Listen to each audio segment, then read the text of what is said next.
Bienvenue à tous. Aujourd'hui, je vous invite à explorer une réflexion puissante, parfois inconfortable, mais essentielle pour notre vie de foi. Pourquoi avons-nous tendance à suivre les règles et les exigences du monde avec tant de rigueur, tout en reléguant souvent les principes de Dieu au second plan?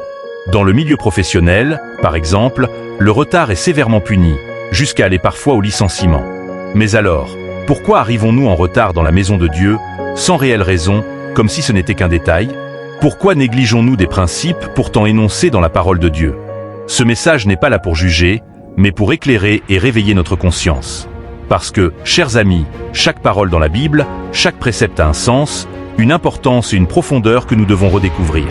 Que ce soit le respect, l'engagement ou l'humilité, ces valeurs sont le fondement même de notre relation avec Dieu. Alors, partons ensemble dans cette introspection et voyons comment donner la priorité à notre Créateur dans chaque aspect de notre vie. Voyons ensemble quelques règles de Dieu. 1. L'intégrité chrétienne. Être chrétien, c'est bien plus qu'un titre, c'est un mode de vie. Jésus nous invite à suivre son exemple et à nous engager pleinement dans notre foi. Dans Matthieu 16, verset 24, il déclare « Si quelqu'un veut venir après moi, qu'il renonce à lui-même, qu'il se charge de sa croix et qu'il me suive. » Nous devons examiner notre intégrité et nous demander si nous suivons réellement ce chemin. Pourquoi mettons-nous tant d'ardeur dans des domaines matériels et si peu dans notre engagement spirituel? Ignorer certains commandements pour en privilégier d'autres est une erreur, car chaque précepte a été inspiré pour nous guider. Chaque verset de la Bible a un sens et une place précise, nous orientant vers la vérité et la justice. Rien n'a été mentionné dans la Bible sans importance. 2. Dieu n'accepte pas la négligence. Nous sommes souvent conscients que dans notre vie professionnelle, il y a des règles à suivre sans exception. Le respect de l'heure, le soin apporté à notre travail, l'attention portée aux détails. Tout cela est pris au sérieux. Mais qu'en est-il de notre attitude envers Dieu? Dans Proverbe 1 verset 7, il est dit « La crainte de l'Éternel est le commencement de la sagesse, mais les insensés méprisent la sagesse et l'instruction. » Cette crainte n'est pas de la peur, mais du respect et de l'amour, une révérence profonde pour Dieu.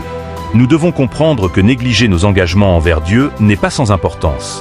Lorsque nous arrivons dans sa maison avec indifférence, sans respect ou même en retard, nous dévalorisons la place qu'il doit occuper dans notre cœur. Rappelons-nous que notre comportement devant Dieu est le reflet de notre foi et de notre engagement envers lui. 3. Ne pas sélectionner ce qui nous arrange. Nous avons souvent une approche sélective de la Bible. Nous aimons les versets qui parlent de bénédiction, de prospérité et de réussite, comme « Tu seras à la tête et non à la queue ». Mais il est essentiel de comprendre que Dieu ne nous donne pas uniquement des promesses. Il nous avertit également des conséquences de nos actions. Pourquoi craignons-nous de nous engager avec le même zèle pour des principes plus difficiles, comme l'obéissance, la sainteté, la sanctification, la chasteté? Dans 2 Timothée 3 verset 16, nous lisons « Toute écriture est inspirée de Dieu et utile pour enseigner, pour convaincre, pour corriger, pour instruire dans la justice. » Nous ne pouvons pas ignorer les principes qui semblent plus exigeants. La parole de Dieu ne se résume pas à des promesses, mais elle est un guide complet pour notre vie. 4. Donner sans compter. La Bible nous dit dans Exode 23 au verset 15 qu'on ne vienne pas les mains vides devant l'Éternel. Dans notre travail, si l'on nous demande de nous conformer à un code vestimentaire ou à des règles précises, nous obéissons sans hésiter. Alors, pourquoi trouvons-nous parfois difficile de faire de même pour Dieu, qui mérite bien plus que tout ce que le monde peut offrir? Offrir de notre argent ou de nos biens pour l'œuvre de Dieu, offrir notre temps, notre énergie et même notre cœur dans la prière, c'est ce qui nous permet d'honorer Dieu. Nous devons lui montrer que nous lui donnons la première place, non pas par contrainte, mais par amour. Si nous sommes tant engagés dans le monde, à combien plus forte raison devons-nous offrir ce qui est juste et honorable au Seigneur? 5. L'engagement total envers Dieu. Tout comme nous nous enflammons pour des promesses de prospérité, de gloire et de succès, soyons également zélés pour les préceptes qui concernent l'amour, la patience et le pardon. Jésus nous avertit dans Matthieu 10, verset 37. « Celui qui aime son père ou sa mère plus que moi n'est pas digne de moi.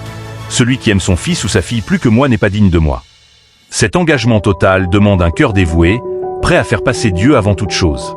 En consacrant notre énergie au commandement divin avec la même intensité que pour les consignes mondaines, nous montrons notre véritable amour pour Dieu. Être un disciple, c'est répondre à l'appel divin avec intégrité, en prenant au sérieux chaque parole, chaque conseil qu'il nous adresse. En définitive, nous devons comprendre que la parole de Dieu est complète et inaltérable. Elle contient tout ce dont nous avons besoin pour vivre une vie de foi, en honorant chaque principe. Ne faisons plus de sélection dans les versets qui nous plaisent. Acceptons l'ensemble de l'Écriture, car chaque commandement est là pour nous édifier et nous rapprocher de lui. Cela revient aussi à dire, Laissez le Saint-Esprit nous convaincre du sens réel de ce qui est dit dans la parole, afin de ne pas mal interpréter la parole et rester davantage dans l'ignorance. Jean 16 verset 13 nous rappelle que le Saint-Esprit est là pour nous guider dans la vérité et nous aider à saisir le véritable sens de la parole de Dieu. Sans son aide, nous risquons de nous appuyer sur notre propre compréhension, ce qui peut mener à des interprétations erronées. Par la présence de l'Esprit de vérité, nous sommes éclairés et protégés de l'ignorance spirituelle. 1 Corinthiens 2 verset 14 dit « L'homme qui ne compte que sur ses facultés naturelles est incapable d'accueillir les vérités communiquées par l'Esprit de Dieu. Elles sont une folie pour lui. Il lui est impossible de les comprendre, car on ne peut en juger que par l'Esprit. » L'apôtre Paul explique que les vérités spirituelles ne peuvent être pleinement comprises qu'avec l'aide du Saint-Esprit, car elles dépassent notre logique humaine. Si ce message résonne en vous, partagez cette vidéo, likez-la et abonnez-vous pour rester connectés et éveiller les consciences autour de vous. N'oublions pas que Dieu nous appelle à être des lumières dans ce monde. Continuons à marcher ensemble, fidèles et engagés, et à placer sa parole au centre de notre existence.